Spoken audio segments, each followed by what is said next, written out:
Sebelum kita menandatangani kontrak kerja, sebaiknya perhatikan hal-hal berikut daripada menyesal kemudian. Apa saja yang mesti kita perhatikan? Mari kita bahas.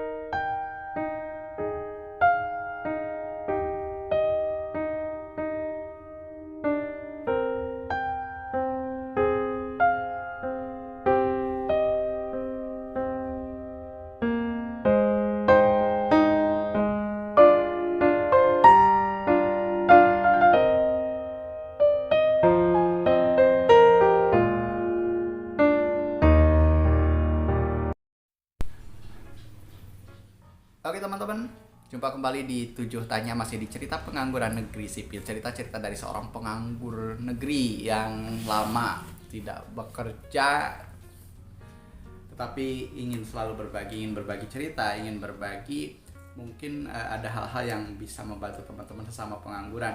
Nah, satu hal penting, walaupun kita nganggur, jangan sampai kita dibodohi orang. Dan jangan sampai bodoh beneran gitu kan. Jadi kita nganggur tapi jangan bodoh gitu. Intinya seperti itu. Ketika kita mencari pekerjaan pun, ketika kita mendapat pekerjaan, tentunya setelah proses yang panjang mencari kerja, menyiapkan berkas, mengirimkan lamaran sampai akhirnya ada panggilan dan mungkin perjanjian kontrak kerja, tentunya itu hal yang sangat membanggakan ketika kita, oh ini bakal dikontrak kerja nih gitu kan, bakal tanda tangan kontrak. Tapi sekali lagi, sekalipun kita butuh pekerjaan, sebaiknya kita teliti lagi kontrak kerja yang disodorkan kepada kita. Biasakan ketika mendapatkan kontrak kerja, baca dulu. Minimal segoblok-gobloknya kita gitu kan, segoblok-gobloknya kita tentang bahasa-bahasa di kontrak kerja yang kadang panjang sekali, banyak pasal-pasalnya. Setidaknya perhatikan 4 hal berikut ini. Nah, 4 halnya apa aja? Yang pertama, di awal tentu kita bisa melihat dong judul kontrak kerjanya. Setidaknya sekarang ini judul kontrak kerja itu kalau tidak PKWT, pasti PKWTT. Apa itu? Perjanjian kerja waktu tertentu, atau PKWTT, perjanjian kerja waktu tidak tertentu, gitu kan. Nah, kita harus memperhatikan setidaknya ada 2 bahasa itu dalam judul kontrak kerjanya. Kalau misalkan di luar 2 bahasa itu, ya kita boleh bertanya, Pak, ini tuh masuknya PKWT atau PKWTT yang saya tanda tangan? Harusnya mereka yang positif itu, mereka pasti akan menjawab, ya sudah, kalau misalkan itu PKWT ya PKWT, kalau misalkan itu PKWTT ya akan dijawab PKWTT, begitu. Selain judul kontrak kerjanya, yang kedua yang harus kita perhatikan adalah masa kerja atau periode kerja yang ditawarkan kepada kita itu harus clear dari awal, harus jelas.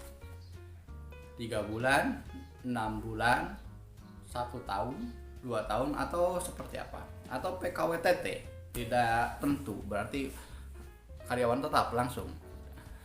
Dan apa gitu kan? Apa yang ditawarkan kepada kita? Kita harus jelas dulu nih. Kalau misalkan judulnya PKWT, perjanjian kerja waktu tertentu, tetapi ada percobaan misalkan 1 bulan, ini nggak nyambung. Ketika PKWT ya harusnya nggak usah ada bahasa percobaan gitu kan. PKWT 6 bulan, ya udah 6 bulan itu di perjanjiannya ya seperti itu. Jangan namanya PKWT tapi ada masa percobaannya, kan agak aneh gitu kan. Jadi harus paham juga seperti itu. Jadi yang pertama tadi apa judul kontrak kerjanya, yang kedua berapa lama masa kerjanya atau periode kerja yang ditawarkan pada kita. Yang ketiga, sekalipun kita males ketika baca kontrak kerja yang begitu menjelimet, begitu banyak, begitu diurai gitu kan pasal-pasalnya, tapi kita harus bisa menangkap poin-poin pentingnya salah satunya tentang hak dan kewajiban kita di sana.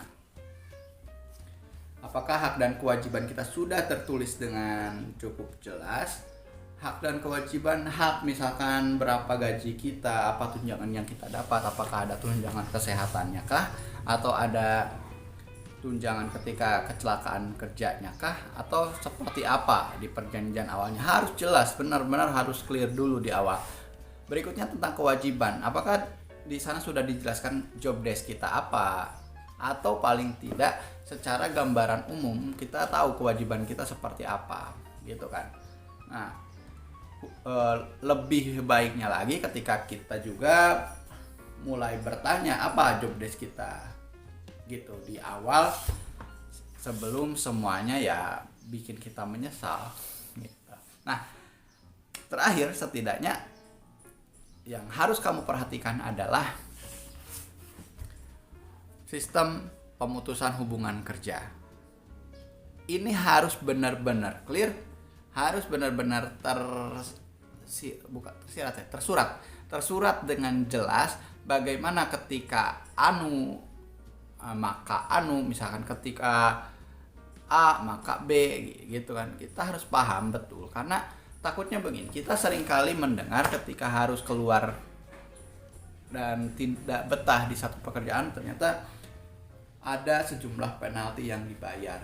Padahal mungkin sejak awal sudah dituliskan ketika salah satu memutuskan hubungan kerja, maka yang memutuskan hubungan kerja harus membayar penalti berupa nominal gaji bulanan sebanyak bulan yang tersisa gitu kan. Misalkan di kontraknya kita kontrak 1 tahun, ternyata baru 3 bulan kita mengundurkan diri, berarti kita bayar penalti 12 dikurangi 3, 9 bulan misalkan kayak gitu. Jadi harus jelas, daripada kita akhirnya nggak nyaman tetapi dipaksakan kerja karena patuh kontrak dan lain sebagainya gitu. Itu dia teman-teman beberapa hal yang harus kita perhatikan sebelum kita benar-benar menandatangani kontrak. Jadi baca dulu, teliti dulu, baru ditandatangani.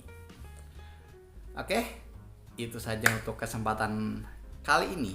Sampai jumpa di episode CPNS berikutnya. Saya Cece.